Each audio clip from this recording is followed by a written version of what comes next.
va retrouver tout de suite en visio deux personnes. Aurélie Hoth, d'abord. Aurélie Hoth, elle est conseillère de recherche de l'équipe Renard au Canada, au Québec, qui est une équipe de recherche sur le transfert de connaissances. Donc c'est un peu des spécialistes du transfert de connaissances. Enfin, c'est pas un peu, ce sont des spécialistes du transfert de connaissances. Ils l'étudient en tant que science. Et voilà, Aurélie est avec nous en ligne par la magie de la technologie. Je sais pas, elle m'entend, vous m'entendez, Aurélie? Oui. Très bien, bonjour à tous. Super. Et donc Aurélie va, dans un instant, nous dire un mot du transfert de connaissances. Elle va nous présenter un peu des notions de base, mais qui sont déjà très poussées, c'est pas seulement la base. Ça va faire un petit rappel pour ceux et celles qui savent déjà ce qu'est le transfert de connaissances. Et puis pour celles et ceux qui ne savent pas ce que c'est, ça vous donnera un bon aperçu et ça vous donnera envie sûrement de vous intéresser au transfert de connaissances. Alors merci d'être avec nous Aurélie, parce qu'il est 8h, donc plein petit-déj à Montréal. Mais on n'est pas allé chercher Aurélie et l'équipe Renard par hasard. On les a aussi choisis parce qu'en fait, il n'y a pas tant de choix que ça. C'est-à-dire l'équipe Renard, c'est un peu une perle rare, on va dire, dans le champ du transfert de connaissances. Il n'y a pas, à ma connaissance, l'équivalent de l'équipe Renard en Europe, en France. Voilà. Donc on a été chercher au Québec ce qu'on n'a pas trouvé près de chez nous. Et je vais laisser Aurélie tout de suite vous présenter un peu, mieux que je ne l'ai fait, l'équipe Renard et à suivre le transfert de connaissances. Aurélie, c'est à vous. Bonjour tout le monde, merci beaucoup d'abord de l'invitation, ça me fait plaisir de vous parler ce matin. En effet, j'ai déjà pris tous mes cafés, je vois que vous avez déjà de l'avance, vous avez beaucoup travaillé ce matin. Oui, l'équipe Renard, c'est une perle rare ou une drôle de bête, ça dépend comment on le voit.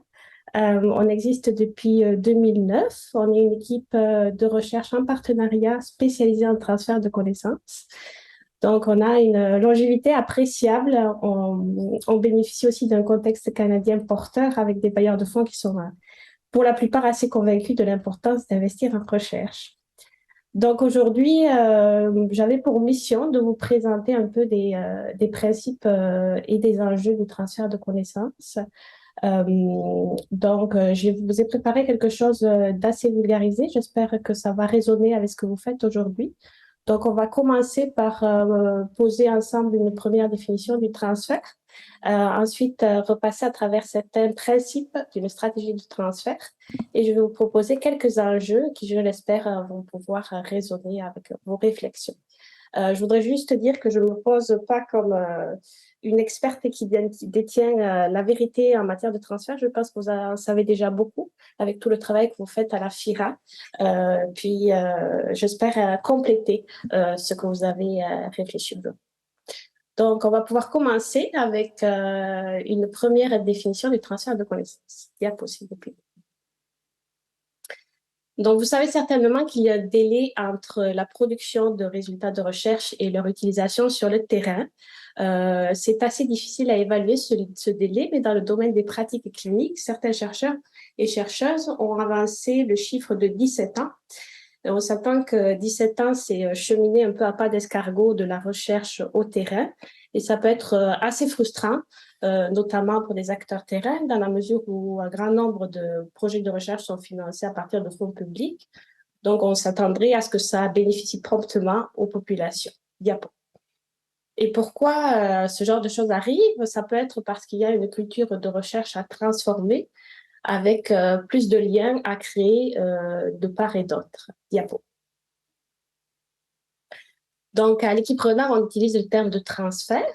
Donc, à la technique, vous pouvez faire apparaître les différents termes, s'il vous plaît.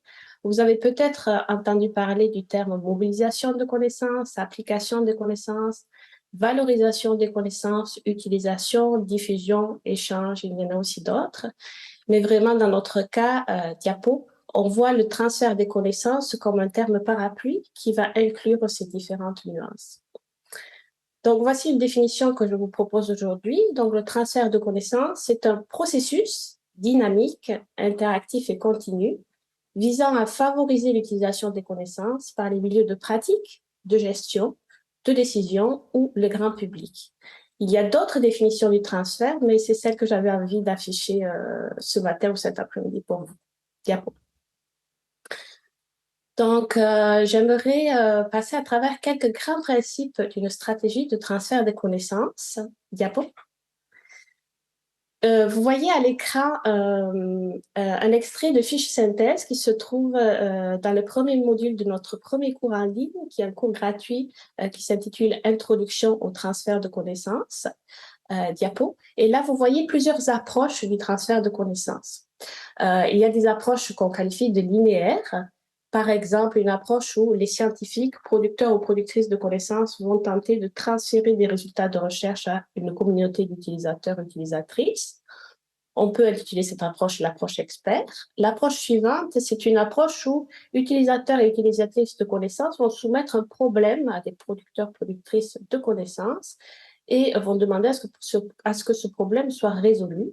On peut appeler cette approche résolution de problèmes, comme vous le doutez. Et la troisième approche, c'est une approche où producteurs, productrices de connaissances et utilisateurs, utilisatrices sont en dialogue constant. Diapo. Et c'est cette approche qui est au cœur du modèle de l'Institut national de santé publique du Québec, qui a donc modélisé le processus de transfert de connaissances. Et je voulais vous le présenter ce matin parce que je trouve que ça fait une représentation graphique qui est aidante pour se rappeler les différentes étapes d'un processus de transfert de connaissances. Donc, vous inquiétez pas, on va passer à travers le modèle ensemble. Donc, au centre du modèle, vous voyez l'interaction entre producteurs, productrices et utilisateurs, utilisatrices de connaissances, qui donc est au centre de ce processus. On peut commencer par la première étape de production ou coproduction de connaissances, et je pense que vous en avez parlé abondamment ce matin, de la coproduction des connaissances. Suivent deux étapes qui sont assez cruciales. L'étape d'adaptation des connaissances d'abord. Donc, c'est la phase où on essaie de transformer des résultats de recherche. Donc, souvent, on a produit des connaissances, on a produit un rapport d'un certain nombre de pages où on a publié dans une revue révisée par les pairs. Mais ce format de résultats de recherche n'est pas approprié pour tous les publics ciblés. Donc, dans cette phase d'adaptation, on va souvent adapter le langage, adapter le format pour que, par exemple, des acteurs de terrain ou des décideurs, décideuses puissent accéder aux résultats de recherche. Et c'est souvent un travail dont on sous-estime le temps, qui prend un temps conséquent pour vulgariser correctement les résultats de recherche. L'étape suivante, c'est l'étape de diffusion. Donc, par exemple, on a adapté le contenu d'un rapport pour en faire une note de politique, recto verso, qui propose des recommandations pratiques. Mais cette note de politique, c'est pas parce qu'elle existe qu'elle va toucher le public ciblé. Donc, il faut, par exemple, l'envoyer par courriel à un ensemble de personnes que l'on aura ciblées. Donc, une étape importante. Et souvent, à la fin de cette étape, des équipes de recherche ou des personnes qui se chargent du transfert vont un peu se reposer sur leur laurier puis décider qu'elles ont fait ce qu'elles avaient à faire puis qu'elles peuvent passer au prochain projet ou la prochaine initiative. Néanmoins, le processus de transfert continue.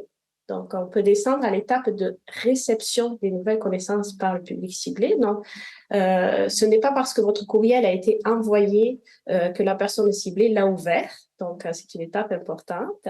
Ensuite, on passe à l'étape d'adoption des nouvelles connaissances.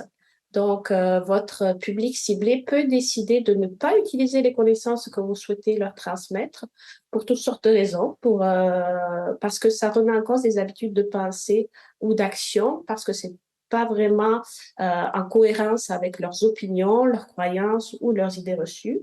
Et au contraire, si votre processus est un succès, la personne ciblée choisit d'adopter les nouvelles connaissances dont elle dispose maintenant. Une fois que ce choix a été fait, on passe à l'étape d'appropriation. Donc, comment intégrer ces nouvelles connaissances dans une pratique, par exemple, ou dans un processus de prise de décision pour changer la façon de faire.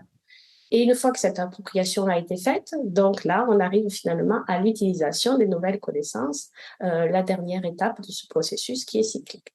Et si on veut, si on manque encore de connaissances complémentaires, on peut repartir un tour de roue pour travailler à la coproduction ou la production de connaissances. Donc, je vous encourage, si vous êtes engagé dans un processus de transfert, à considérer attentivement toutes les étapes qui suivent l'étape d'adaptation et de diffusion de connaissances. Diapo. On en arrive maintenant aux enjeux du transfert de connaissances. Il y a beaucoup de variables qui influencent le processus de transfert de connaissances et on dispose de recherches sur un certain nombre de ces variables. Ça peut tenir aux connaissances à transférer, aux personnes qui produisent les connaissances ou aux personnes qui les reçoivent, au contexte organisationnel ou même au contexte politique. Néanmoins, moi, je voulais vous parler de 3 enjeux qui me tiennent plus à cœur parce que j'ai vu à maintes fois à quel point ils étaient importants sur le terrain. Donc, à partir de maintenant, on va un peu délaisser le PowerPoint. Je vais vous parler directement. Peut-être ça sera un peu plus dynamique. Alors, il y a les 3 enjeux que je voulais vous présenter aujourd'hui. Ce sont des enjeux en lien avec le public qui est ciblé, des enjeux en lien avec l'interactivité de la stratégie de transfert de connaissances que vous avez choisie, et enfin des enjeux avec l'accompagnement du changement ou la pérennité du processus de transfert de connaissances. Je ne sais pas si ces mots résonnent avec vos réflexions, mais j'ai pensé important de vous présenter ces 3 volets. Alors, tout d'abord, les enjeux en lien avec le public ciblé. Donc, si on veut favoriser l'utilisation des résultats d'une recherche, on demande à un public, ni plus ni moins, de changer de comportement pour prendre en compte les nouvelles connaissances qui ont été produites. On lui demande tout simplement de ne plus faire comme avant. Et changer de comportement, ça repose souvent sur 3 choses. D'abord, est-ce qu'on a la motivation de faire ce changement de comportement? Est-ce qu'on a la capacité de le faire? Et est-ce qu'on a l'opportunité d'adopter ce nouveau comportement et d'utiliser une nouvelle connaissance? Donc, motivation, capacité, opportunité. Pour améliorer la motivation d'un public ciblé à utiliser de nouvelles connaissances, il faut bien le connaître. Il faut connaître ses préférences pour s'informer, pour se former. Il faut connaître, comme je disais plus tôt, ses idées reçues, ses croyances, ses habitudes d'action, le contexte dans lequel il évolue, pour être capable de proposer une stratégie, un outil ou un événement de transfert qui ne va pas se noyer un peu dans la soupe informationnelle dans laquelle ce public baigne à tous les jours et qui va se démarquer, qui va répondre à un besoin et qui va être présenté dans un format qui est vraiment approprié. Quand on parle de la capacité d'utiliser de nouvelles connaissances, ça peut être la capacité de bien comprendre ces résultats de recherche et de les mettre en application. Donc, parfois, ça peut vouloir dire qu'il faut développer une formation pour permettre de présenter une nouvelle pratique, par exemple. Et quand on parle de l'opportunité d'utiliser les nouvelles connaissances, c'est tout simplement le fait qu'il y a une situation qui permet à la personne au groupe d'appliquer ces connaissances, de mettre en pratique, par exemple, dans un nouveau service ou une nouvelle réponse aux populations, une nouvelle prise de décision. Puis ça peut vous paraître très simple, mais j'ai vu à maintes reprises à quel point des gens qui s'occupaient du transfert développaient ou déployaient une stratégie de transfert selon leur intuition de qu'est-ce qui allait fonctionner et pas en fonction d'une connaissance fine du public qu'ils désirent cibler. Donc, c'est sûr que si on commence un projet avec un partenariat solide et une coproduction des connaissances avec les utilisateurs et les utilisatrices futures de ces connaissances, on s'évite peut-être beaucoup de déconvenues quand on se lance dans la stratégie de transfert. Le deuxième enjeu que je voulais partager avec vous aujourd'hui, c'est l'enjeu de l'interactivité. Donc, si on a comme objectif d'une stratégie de transfert seulement d'informer ou de sensibiliser un public ciblé, on peut s'essayer avec une stratégie passive où on diffuse des résultats de recherche sans que le public ait vraiment la capacité de rebondir sur ces résultats, d'interagir. Néanmoins, si notre objectif, c'est d'aller plus loin, de changer des pratiques, d'influencer la prise de décision, alors là, il est vraiment important de choisir une stratégie qui va permettre un haut degré d'interactivité, notamment en faisant des groupes de travail mixtes, des laboratoires d'innovation ou encore des formations de toutes sortes, du mentorat, du coaching, toutes ces stratégies qui permettent vraiment de faire acquérir un savoir-faire en plus de seulement un savoir. Et le tout dernier enjeu que je voulais partager avec vous, c'est l'enjeu de l'accompagnement au changement. Donc, souvent, on met beaucoup d'efforts à déployer des stratégies de transfert qui font partie d'un projet de recherche qui va durer quelques mois ou quelques années. Mais des changements de pratique, c'est souvent un bateau au long cours qui va durer assez longtemps. Donc, ces quelques mois ou ces quelques années de projet de recherche, c'est vraiment des moments cruciaux où on doit s'assurer de rendre les milieux autonomes ou alors de mettre en place un ensemble de ressources humaines, financières ou même organisationnelles qui vont permettre d'accompagner le changement jusqu'au bout et qui vont contrer le fait que le projet est fini ou l'initiative se termine et qu'on a une fin brutale à ce processus qu'on a tenté de déployer. Et en fait, c'est ce que je trouve particulièrement intéressant de tout le travail que fait la FIRA, c'est que vous êtes engagé dans un processus au long cours d'accompagnement au transfert de connaissances. Donc, c'est une manière de créer une dynamique pérenne, en fait, au-delà d'un simple projet spécifique ou d'une initiative isolée. Donc, c'est ce que font un certain nombre d'organismes qui font un travail formidable en transfert de connaissances et qui, malheureusement, ne se connaissent pas toujours. Donc, nous, on a le grand plaisir souvent de mettre en contact des personnes qui sont dans le même domaine d'action et qui ne connaissaient pas tout le travail en transfert de connaissances qu'ils faisaient et qui peuvent enrichir une collaboration future. Donc, j'espère que je ne vous ai pas trop endormi, mais pour résumer ma présentation, je vous ai présenté le transfert des connaissances comme un processus interactif et continu. Là, je pense que je n'ai pas besoin d'insister pour vous convaincre parce que vous êtes vraiment engagés dans ce type de processus. Et ce processus comprend plusieurs étapes, dont l'adaptation et la diffusion de connaissances qui sont vraiment des étapes cruciales, mais pas seulement. Il y a tout un ensemble d'étapes qui, si vous vous souvenez, complètent le cycle du processus de transfert de connaissances.